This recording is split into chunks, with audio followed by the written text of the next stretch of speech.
I was 20 years old. I was at my lowest point.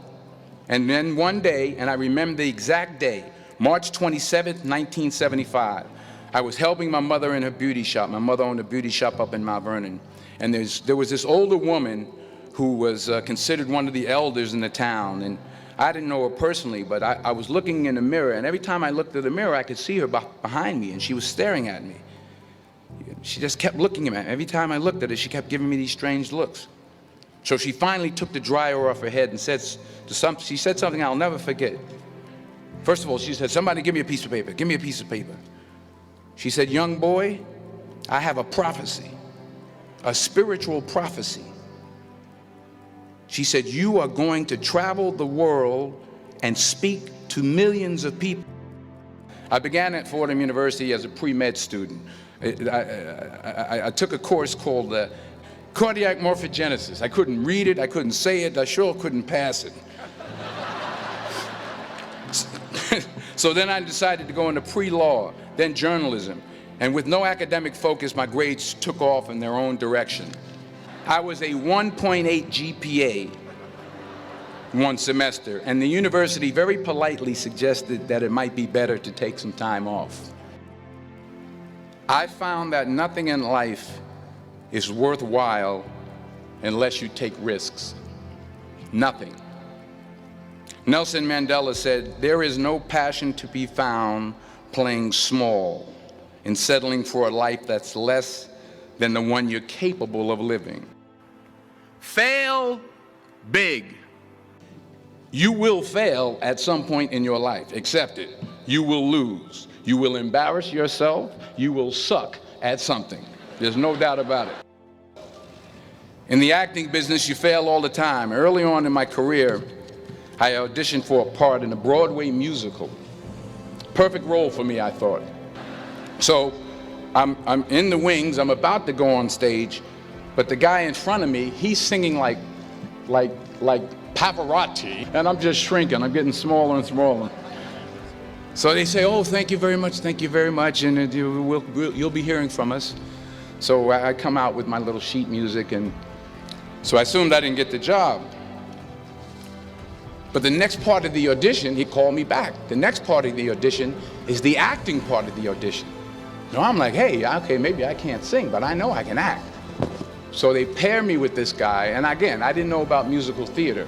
And musical theater is big, so they can reach everyone all the way in the back of the stadium. And I'm more from a realistic, naturalistic kind of acting where you actually talk to the person next to you. So I don't know what my line was. My line was, "Well, hand me the cup."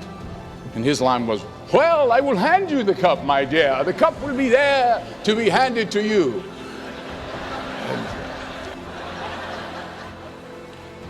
I didn't get the job. But here's the thing. I didn't quit. I didn't fall back. I walked out of there to prepare for the next audition, and the next audition, and the next audition. I prayed. I prayed, and I prayed.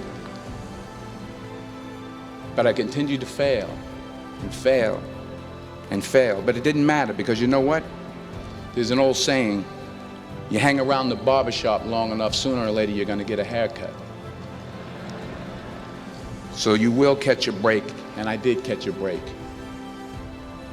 Last year, I did a play called Fences on Broadway. Someone talked about it. Won the Tony Award. But here's the kicker. It was at the Court Theater.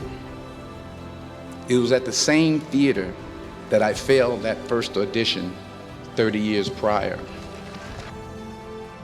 Reggie Jackson struck out 2,600 times in his career, the most in the history of baseball. But you don't hear about the strikeouts. People remember the home runs. Fall forward.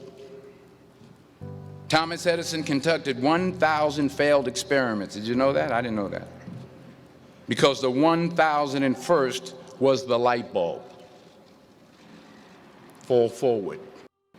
Now, I'm sure in your experiences in school and applying to college and picking your major and deciding what you want to do with life, I'm sure people have told you to make sure you have something to fall back on.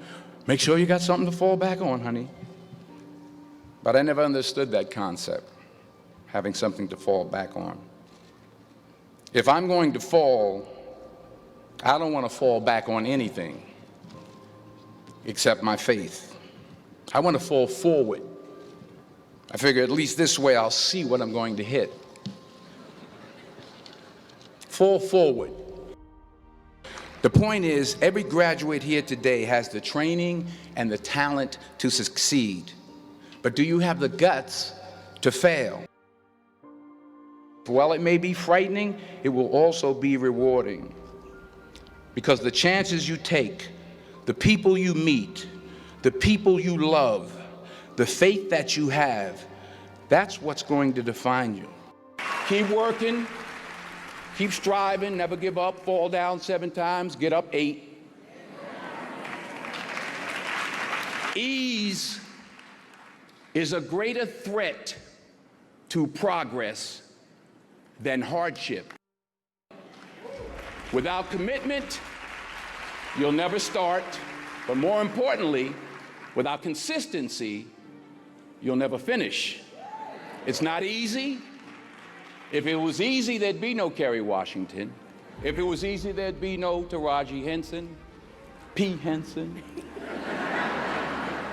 If it were easy, there'd be no Octavia Spencer. But not only that, if it were easy, there'd be no Viola Davis.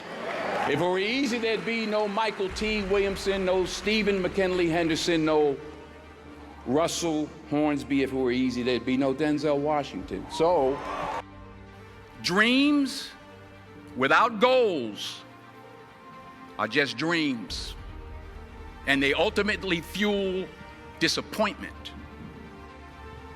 So have dreams, but have goals. Life goals, yearly goals, monthly goals, daily goals. Don't confuse movement with progress. Remember, just because you're doing a lot more doesn't mean you're getting a lot more done. In order to achieve your goals, you must apply discipline, which you have already done, and consistency every day, not just on Tuesday and miss a few days. You have to work at it every day. You have to plan every day. You've heard the saying, we don't plan to fail, we fail to plan. Hard work works. Working really hard is what successful people do. What are you going to do with what you have? I'm not talking about how much you have. Some of you are business majors, some of you are theologians, nurses, sociologists. Some of you have money, some of you have patience, some of you have kindness, some of you have love. Some of you have the gift of long suffering, whatever it is, whatever your gift is. What are you going to do with what you have? And it's not how much you have. It's what you do with what you have. We all have different talents. Some of you will be doctors, some lawyers, some scientists, some educators, some nurses. The most selfish thing you can do in this world is help someone else. Why is it selfish? Because the gratification, the goodness that comes to you, the good feeling that I get from helping others, nothing's better than that. Well, I have traveled the world, and I have spoke to millions of people. But that's not the most important thing, the success that I had. The most important thing is that what she taught me and what she told me that day has stayed with me since. I've been protected, I've been directed, I've been corrected. I've kept God in my life, and it's kept me humble. I didn't always stick with him, but he always stuck with me. So stick with him in everything you do. If you think you want to do what you think I've done, then do what I've done. Today is the beginning of the rest of your life, and it can be very frightening. It's a new world out there. It's a mean world out there, and you only live once. So do what you feel passionate about. Take chances. Don't just aspire to make a living. Aspire to make a difference.